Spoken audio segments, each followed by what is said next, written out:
There was a sound that echoed through every black neighborhood in America during the summer months. It was not the sound of cars passing or radios playing, though those were there too. It was a rhythmic slapping, a steady beat that announced something magical was happening on the sidewalk. Two ropes turning in opposite directions, hitting the pavement in perfect alternation, while a girl in the middle jumped with a precision that looked impossible until you learned it was simply a matter of practice, patience, and heart. That sound was double Dutch, and if you grew up black in America during the 1960s and 1970s, it was the soundtrack of your girlhood. Before we dive into these memories, if you're new here, take a moment to subscribe to the channel and hit that notification bell so you never miss another trip down memory lane. And as you watch, drop a comment below, sharing your own double Dutch memories. We love hearing your stories, and they make this community so special. Double Dutch was more than a game. It was a rite of passage, a community tradition, a way for black girls to demonstrate skill, creativity, and courage. It required nothing but two ropes and willing participants, yet it produced artistry that could take your breath away. The best jumpers moved like dancers, their feet barely seeming to touch the ground as they executed tricks that defied gravity and expectation. And the rhymes, those chanted songs that accompanied the jumping, were poetry passed down through generations, updated and revised to reflect each new era. This is the story of double Dutch in black neighborhoods, the story of the girls who turned the ropes, the girls who jumped, and the communities that gathered to watch and cheer. The origins of double Dutch stretch back further than most people realize. Rope jumping itself has ancient roots, appearing in various cultures around the world for centuries, but the specific form of double Dutch, two ropes turning in opposite directions, is believed to have developed in New York City,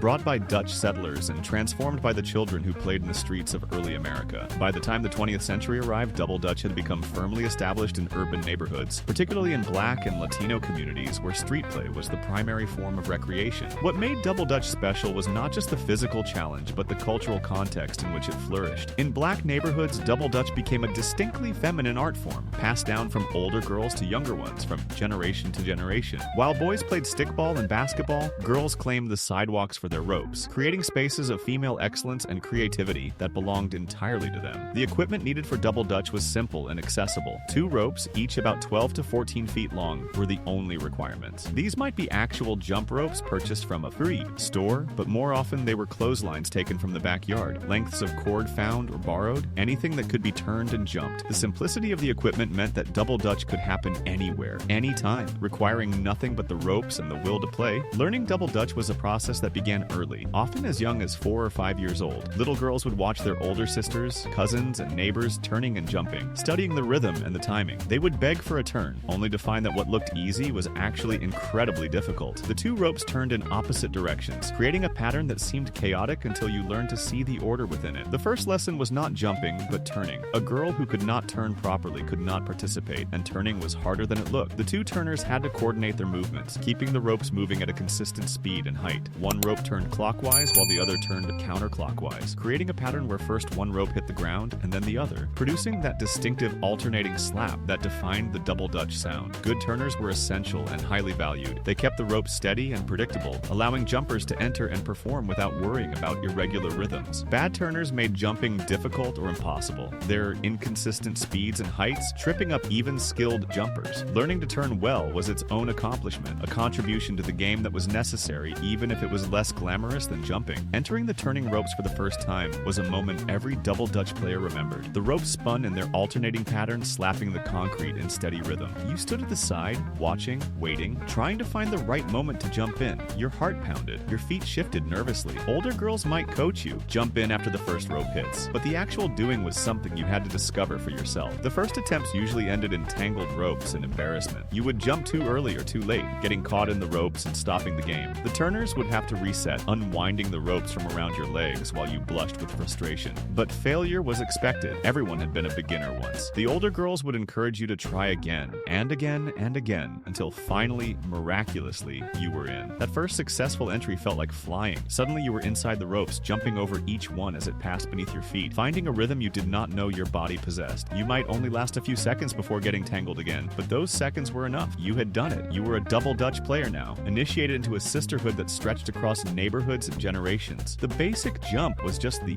beginning. Once you could enter the ropes and maintain a steady jumping rhythm, you began learning tricks. Tricks were what separated casual players from true artists, moves that added style and difficulty to the basic jump. The vocabulary of tricks was extensive, each one with a name and a technique passed down through the community. Pop-ups involved lifting your knees high with each jump, turning the basic movement into something more dynamic and visible. Crisscross had you crossing and uncrossing your arms or legs while jumping, adding complexity without losing the rhythm. Turnarounds meant spinning in a circle while continuing to jump, a move that required spatial awareness and confidence. Scissors had your legs opening and closing like scissors with each jump, each trick built on the ones before, creating a progression that could take years to master. The most advanced jumpers could combine multiple tricks in sequence, creating routines that looked choreographed even when they were improvised. They could jump with their eyes closed, demonstrating such complete mastery that sight was no longer necessary. They could perform acrobatic moves, handstands, cartwheels, even flips within the turning ropes. These performances drew crowds. Neighbors stopping to watch as neighborhood champions demonstrated what was possible when skill met practice, met fearlessness. The rhymes and chants of Double Dutch were as important as the jumping itself. These were not random words, but carefully constructed songs that served multiple purposes. They kept the rhythm steady, they entertained the participants and audience, they counted jumps or determined how long a jumper would stay in, and they passed down cultural knowledge from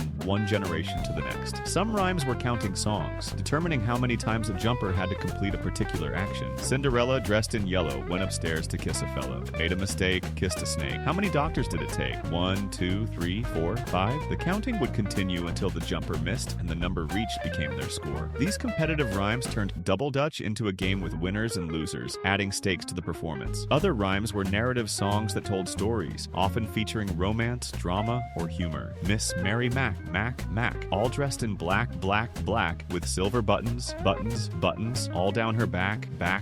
These narrative rhymes could go on for verses and verses, each line adding to the story while the jumper continued to perform. The rhymes were memorized and passed down, but they were also constantly being modified. Girls would add new verses, update references to reflect current events or popular culture, and create local variations that made each neighborhood's rhyme repertoire slightly different. The social dynamics of Double Dutch were complex and meaningful. The game created hierarchies based on skill, with the best jumpers commanding respect and admiration. But it also created community, bringing girls together across age groups and social divisions. The older girls taught the younger ones. The skilled players encouraged the beginners. Everyone had a role, whether turning, jumping, chanting, or simply watching and cheering. Double Dutch was often played in groups, with girls rotating through different positions. 2 girls would turn while one jumped, then they would switch. The transitions were part of the rhythm, turners trading places smoothly while the ropes continued to spin. A good Double Dutch session could go on for hours, the participants cycling through positions, taking breaks to rest before returning to play. The sidewalk or street where Double Dutch happened became a social space, a gathering point for the neighborhood's girls. News was shared while the ropes turned. Gossip was exchanged between jumps. Friendships were formed and sometimes broken. The Double Dutch circle was a microcosm of the larger community, a place where social bonds were strengthened through shared activity. For black girls in the 1960s and 1970s, Double Dutch was one of the few arenas where they could demonstrate excellence and receive recognition. School might not value their particular talents. Society might overlook their abilities, but on the sidewalk with the ropes turning and the rhymes chanting, a black girl could be a star. She could perform feats that amazed her audience. She could hear cheers and praise for her skill. She could be celebrated for what her body could do. This was no small thing. In a world that often told black girls they were not good enough, not pretty enough, not smart enough, Double Dutch provided evidence to the contrary. Excellence was visible and undeniable. A girl who could jump Double Dutch with skill had accomplished something real, something that could not be taken away or diminished. The confidence built on the sidewalk carried over into other areas of life, a foundation of self-worth established through play. The community that formed around Double Dutch also provided support and belonging. The girls who jumped together looked out for each other. They defended each other against bullies. They celebrated each other's successes and encouraged each other through failures. This network of support was particularly important for black girls navigating a world that was not always kind to them. Double Dutch competitions took the neighborhood game and formalized it, creating structured events where the best jumpers could showcase their skills. These competitions began emerging in the 1970s as organizations recognized the athletic and artistic value of Double Dutch. The American Double Dutch League, founded in 1974 by 2 New York City police officers, brought legitimacy and structure to a game that had been passed down informally for generations. Competition Double Dutch was different from street Double Dutch in some ways. The rules were codified. The judging was systematic, with points awarded for speed, tricks, and mandatory routines. Teams practiced for weeks and months, developing choreographed performances that combined athleticism with artistry. The best teams traveled to compete against other teams, representing their neighborhoods and cities on larger stages. But the essence remained the same. The ropes still turned, the jumpers still flew, the rhymes still chanted. What had begun as informal street play had evolved into a recognized sport, but the skills and traditions developed on on neighborhood sidewalks were what made it all possible. The champions of organized competition had learned on the same sidewalks as everyone else. The equipment for double dutch, while simple, had its own culture and preferences. The ideal ropes were long enough to turn easily, but not so long that they dragged. They had to be flexible enough to spin smoothly, but heavy enough to maintain rhythm. Clothesline was popular because it was readily available and had the right weight. Some players preferred beaded ropes, which made a satisfying clicking sound as they turned and provided visual feedback for jumpers. Serious players treated their ropes with care. They untangled them after use, coiled them properly, stored them where they would not be damaged. A good pair of ropes was valuable not because of monetary cost, but because of the time invested in breaking them in. New ropes were stiff and unpredictable. Ropes that had been used became supple and responsive. Finding the perfect ropes and keeping them in good condition was part of being a dedicated double dutch player. The surface on which double dutch was played also mattered. Smooth concrete or asphalt was ideal, allowing the ropes to slap cleanly and giving jumpers a predictable surface for their feet. Grass was difficult. The ropes did not turn properly and jumping was harder. Cracked or uneven pavement could trip jumpers or cause ropes to catch. Finding the right spot for a double dutch session was the first task, and the best spots in the neighborhood were known and claimed by regular players. The sounds of double dutch were distinctive and immediately recognizable to anyone who had grown up with the game. The rhythmic slap of ropes hitting pavement created a beat that was almost musical. The chanting voices of turners and onlookers added melody and rhythm. The slap of feet on concrete as the jumper executed her moves provided percussion. Together, these sounds created a symphony of play that could be heard from blocks away. Summer nights in black neighborhoods were scored by double dutch. As the heat of the day faded and the air became bearable, girls would emerge with their ropes. The sounds of their play mixed with other neighborhood sounds. Radios playing, adults talking on porches, cars passing slowly. But the double dutch sound cut through, announcing that something special was happening, drawing spectators who would stand and watch and remember their own days of jumping. The smell of summer was tied to double dutch as well. Hot pavement, sweat, the particular scent of the ropes after hours of use. These sensory memories embedded themselves deeply so that decades later, a specific smell or sound could transport someone back to those endless summer afternoons when the only thing that mattered was whether you could stay in the ropes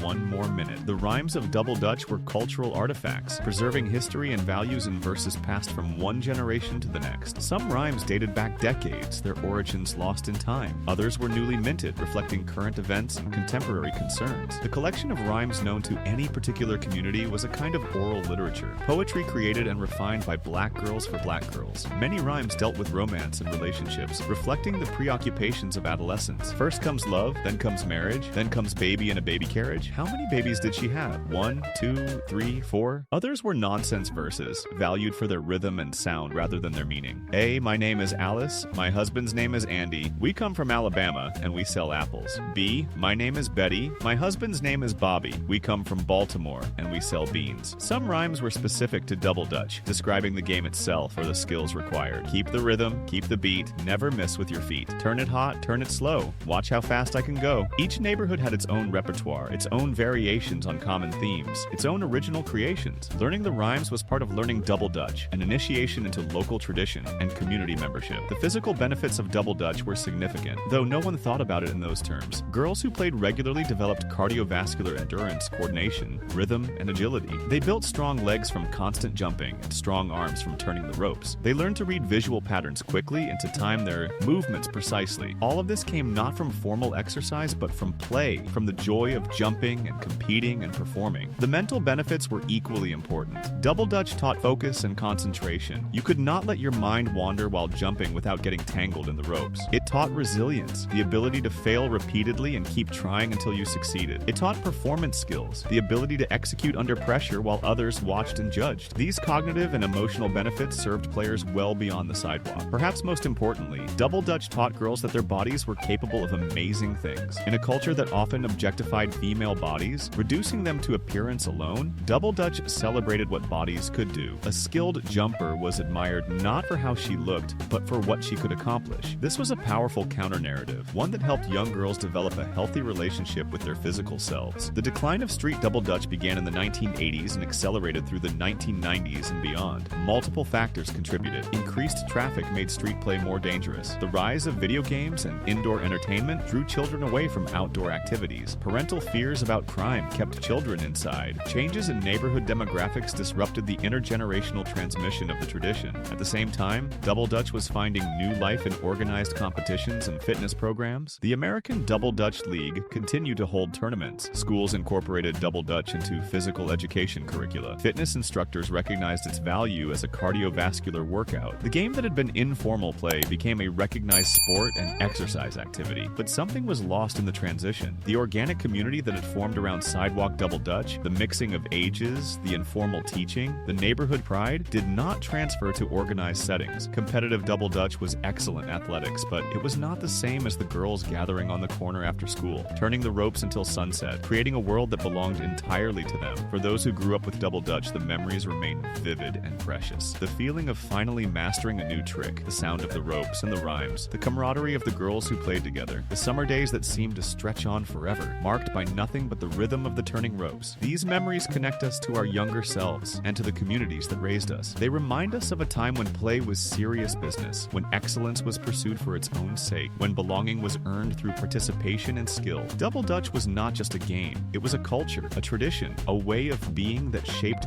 generations of black girls. Today's children may not know Double Dutch the way their mothers and grandmothers knew it. The sidewalks are quieter now, the ropes turn less frequently, but the legacy persists in the women who carry those memories, in the occasional resurgence of interest, in the competitions that keep the tradition alive. Double Dutch is not dead, it is waiting, like the ropes themselves, to be picked up again by a new generation. The girls who jumped Double Dutch in the 1960s and 1970s are women now, many of them grandmothers themselves. They carry the rhythms in their bodies, the rhymes in their memories. Some have taught their daughters and granddaughters, passing down the tradition as it was passed to them. Others watch videos of championship competitions and remember when they could move like that, when their bodies were young and the ropes turned for them. What Double Dutch gave them was not just a game, but a foundation. It gave them confidence in their physical abilities. It gave them a community of support. It gave them skills, focus, resilience, performance that served them throughout their lives. It gave them joy, pure and simple, the joy of mastering something difficult and doing it well. What do you remember about Double Dutch? Were you a jumper or turner? What rhymes did you chant while the ropes slapped the pavement? Who taught you and who did you teach in turn? Share your memories in the comments below. Let us celebrate together the game that shaped black girlhood and created bonds that lasted a lifetime. And if you have not already, subscribe to this channel and ring that bell so you never miss another journey into the beautiful past that made us who we are. This is our story. This is our game. These are our ropes, still turning in memory, still connecting us to the sidewalks and the summers and the sisterhood of Double Dutch.